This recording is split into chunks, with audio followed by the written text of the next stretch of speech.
Hi, my name is Alex Braidwood. I'm a faculty member in the graphic design program in College of Design, and I teach mostly interaction design classes. And I've come today to talk about my process in making. And my project is called Listening Instruments. It's an ongoing series of investigations, and part of how I get there is by asking questions in a bunch of different ways. These are pictures of my sketchbooks. The bottom two are sketchbooks that I filled. The top is where they start. They're moleskins, and I'm showing them so that you can see how well a moleskin is made and what it can truly put up with.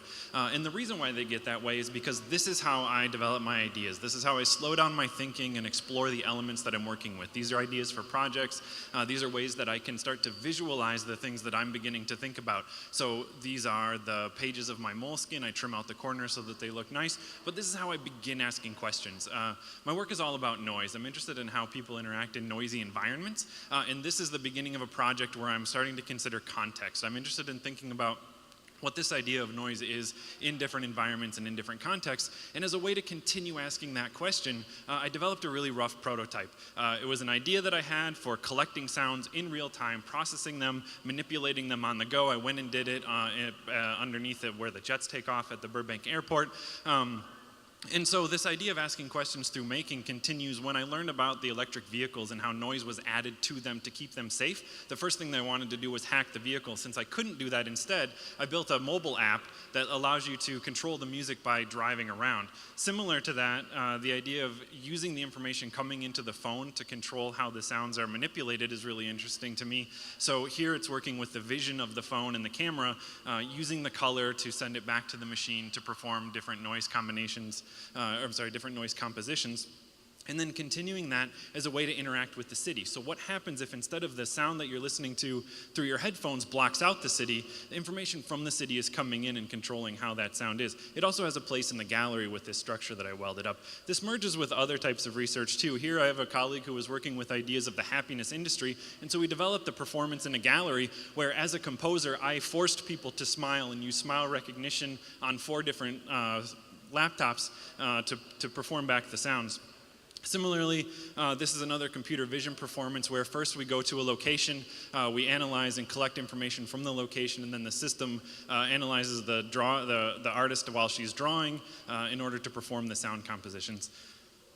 So this way of asking questions through making continues to the realm of headphones and mobile devices in a couple of different ways.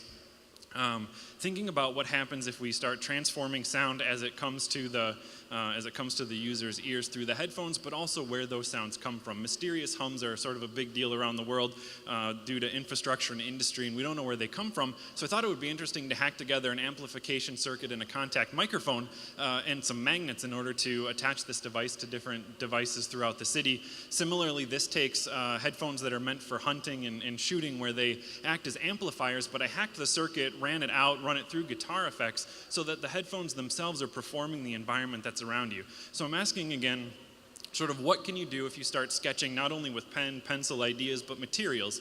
So here I started developing a valve through different series of mechanisms. It's a way to teach me code. It's a way for me to help, it's a way for me to figure out how some of the mechanics work.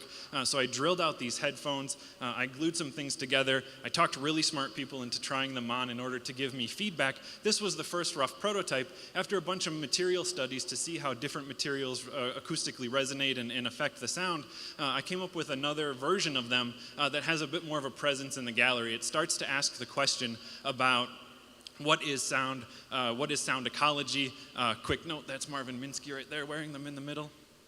So looking at what these devices can do in order to change the discussion. I walk around the hardware store, I listen to things. You can ship this kind of stuff as checked baggage, but you get an interesting note from TSA when you get there. So this was a package of drilled out headphones and copper tubing that I shipped for a workshop that I did somewhere else, and you get these really nice things. So from that came this idea of putting together invention workshops. And so I have all of these things that kids, adults, grown-ups, people who are interested in experimenting with things, all of this to change how they're interacting with their sound environment. They're putting things together, they're listening to new things. It's not about listening better, it's about listening differently. And I don't make these things because I know they're gonna work. I make these things because I wonder what it's gonna be like when I put them on, use them, or listen to them.